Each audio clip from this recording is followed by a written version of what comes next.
we're gonna dive into user love.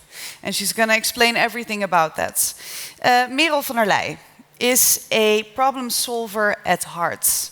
She has over 20 years of experience in building products to create better workplaces. And she started off as a chief product at a factory, where she led the transformation from a service-led feedback solution to a product-led solution.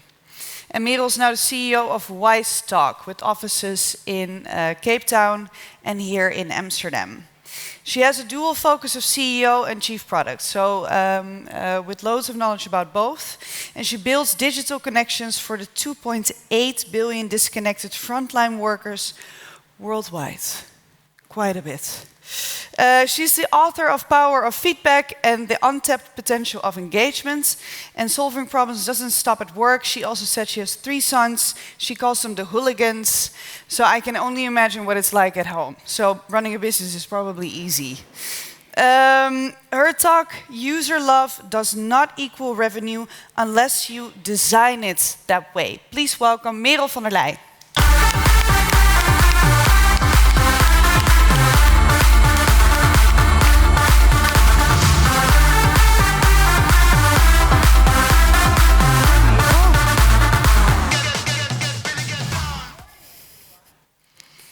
All right. No? Now you can. Good. Always good to do a test, just so you know. I saw quite a few people walking out. Joke's on them. How's the hangover? Ooh, not good. Well, I'm excited to be here today in my own hometown, having this keynote for you. I hope you get something out of it to learn from.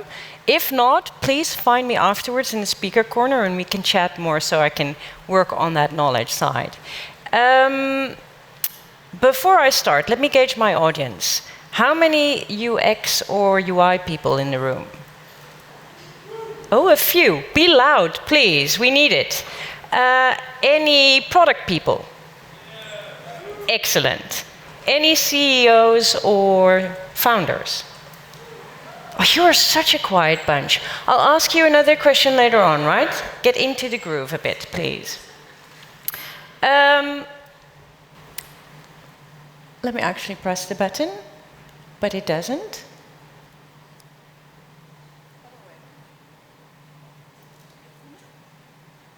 No? There we go. First user experience problem on my side. User love is revenue unless you design it that way. And why did I pick up on this topic? I have a product background, as you could have heard from Daniel's speech, and I have a lot of product people come up to me and say, how do I convince my CEO or even my CFO to invest more in UX? So that's me here on stage, breaking that ceiling for them. The power of product design, even when your users aren't your buyers. We just heard Kate, and she talked about brand, right? That for a buyer group, a brand can be the #1 defining moment in a yes or a no. 86% buy on brand. But what if your buyer isn't your daily user? Do they then know your brand? What do you do? So it's an important thing to take into account, and it's why we'll be discussing this topic. So what you'll walk away with in 15 minutes is part insights and part checks on how you can do better product design and make that work for you in terms of your revenue. I have a lot of UX best practices as well. There will be a QR code at the end of it, so keep your camera ready because you can download them for free. So let's get into it. More revenue for real through product design. Is it possible? Well, there are quite a few examples that say that you can. For instance, Intercom. They put a lot of attention to improved onboarding and smoother workflows. And they saw a 42% increase in their enterprise revenue in the next year. Figma. They did better real-time collaboration. They quite quickly figured out that if people couldn't collaborate in Figma, it wasn't worth anything. And they saw a massive increase in user growth. ASOS, who doesn't like to shop there? A fully responsive design, streamlined checkout, quite important, and personalization through AI. The effect was 30% growth in mobile sales. They invested millions, but they got billions out of it. Next question is, does the perfect product exist? What do you think? Does it exist? No, it does not. But I have good news for you, because neither does the perfect user. Unless you ask AI, which I did here, then it looks kind of like this. But everyone has different needs, and that is something that you need to take into account when you're designing your product. Your job is to find what works consistently for the many, not just the few. So, a little basic in terms of the cost of design. I don't know if you know this, but the average spend on product for tech and SaaS companies is around 20 to 30% of revenue.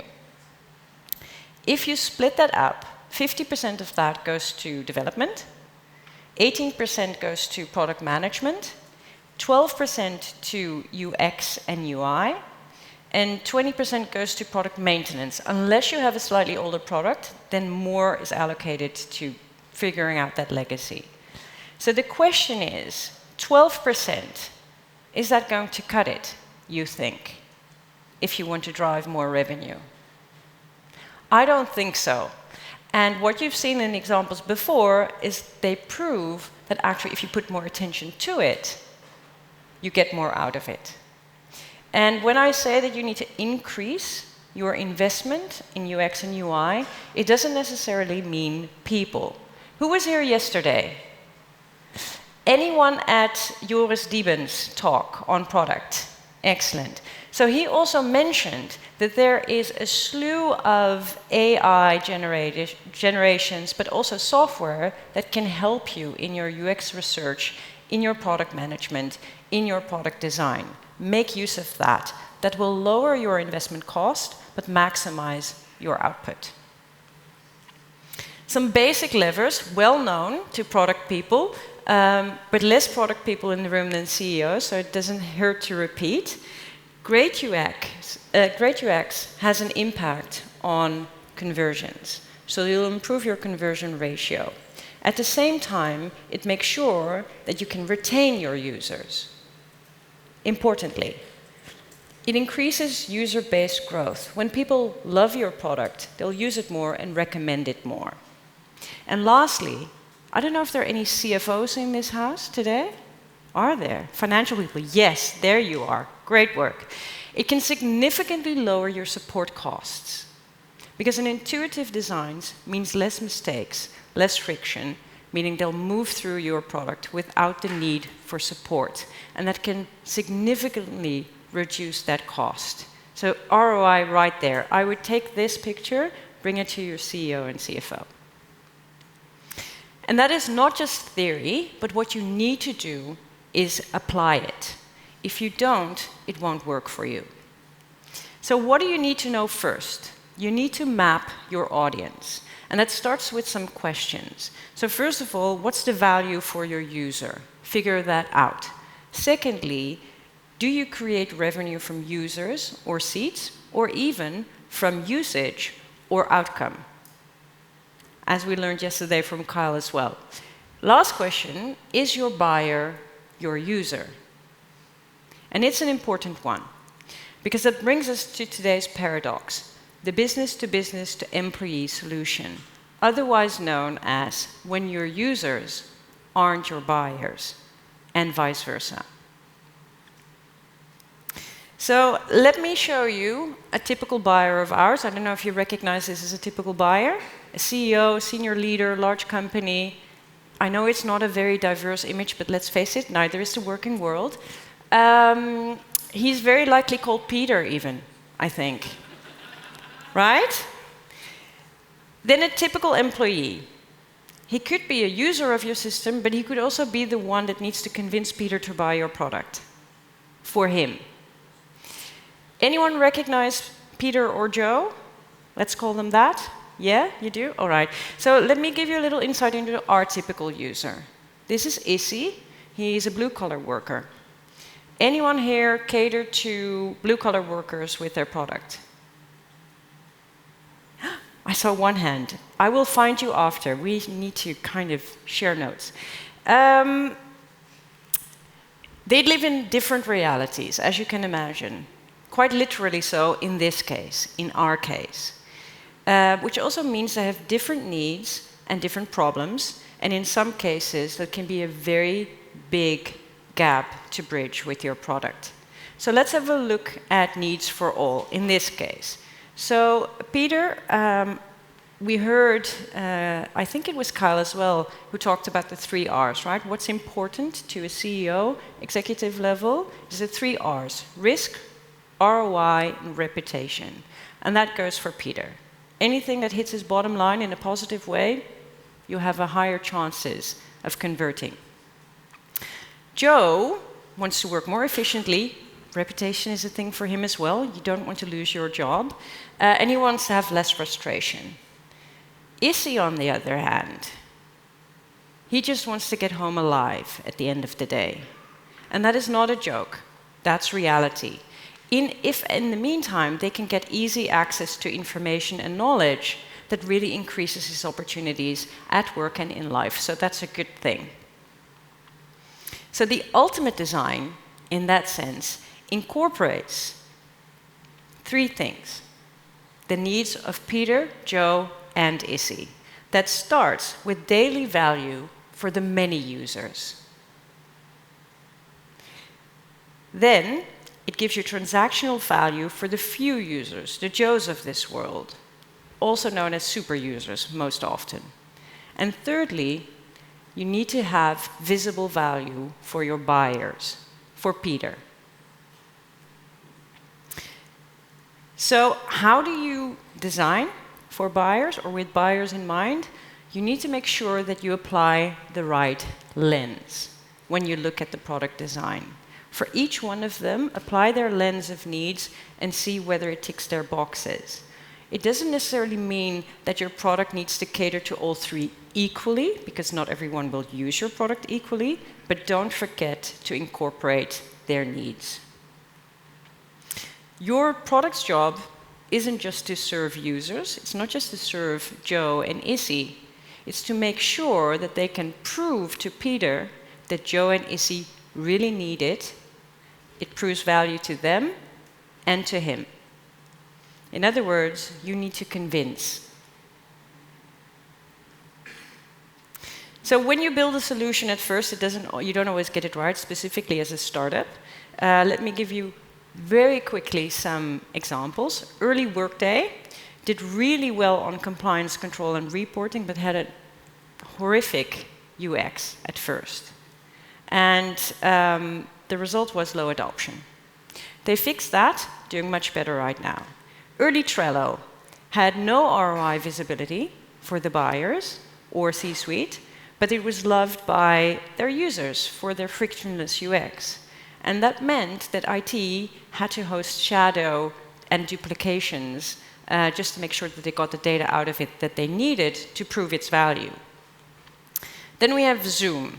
They did both right quite early on. It was secure, had a nice and easy UX. We need to be honest, though. COVID really helped them go viral in terms of adoption. Without COVID, I'm not sure whether it would have worked that way. And even for them, is it perfect? No, but neither is any product. I, for instance, have a lot of trouble finding their leave this meeting button every time, but it might be because I'm just too used to Teams. All right, so what do you need to take into account when you design? How do you convince a buyer when it proves value? Undeniable proof.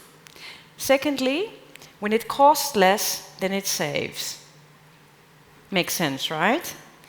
Thirdly, when it makes your buyers shine. If it gives them a spotlight to show up, it will always work. We just heard Dale that he is a biochemist. This is the dopamine level that we're talking about. Make sure that your product hits the dopamine level of your users or your buyers. In essence, make sure that your users' need-to-haves aren't just nice-to-haves for your buyers. They need to be all. So let me leave you with 4 tips, easy tactical tips, on how to implement this in your product design. First of all, always make sure that you tick the governance box, because that makes a buy easy. Especially if you have a big buyer group, which we do. So that means secure, reliable, admin controls, compliance fit, and ready to scale. In other words, treat it more or less like Zoom. Secondly, invest in a dashboard for admins, a strategic dashboard that includes metrics, that includes some of their objectives or things that they're trying to reach, is going to be super valuable in proving that value. Good examples are Datadog and Lattice, actually. They really implement impact in their dashboards. Thirdly, build for virality. Use your users to build your case. Make them share things, and then loop that information right back into your dashboard, right? It's a circle, and it applies, and people will see the trend of usage in your platforms. Slack and HubSpot do this both. And lastly, I think we all know that buyers are typically not your average users, right? They very often don't even log into your product, ever. So then don't depend on just internal evangelism of your champion, of Joe. He might not have time. Make sure that you share the impact of the product with them proactively. It could be a monthly newsletter, it could be an infographic, or you could be like Spotify and share an annual Wrapped with highlights of impact. Never forget, user love may build the case, but buyer love really drives the revenue. So you need to invest in designing for both. Before I leave you, a short recap of what we discussed. A framework for revenue building design is 3 ways. Daily value for the many users, transactional value for your super users, and making user success and impact visible for your buyers. Lastly, the cherry on top, or in this case, the crown, make sure that you build for virality and use that. Right, because when your users aren't your buyers, the product has to do more than convert. It needs to convince. That was it from my side. If you have any questions later on, please find me. This is your QR code for our best practices guide. Happy to see you again.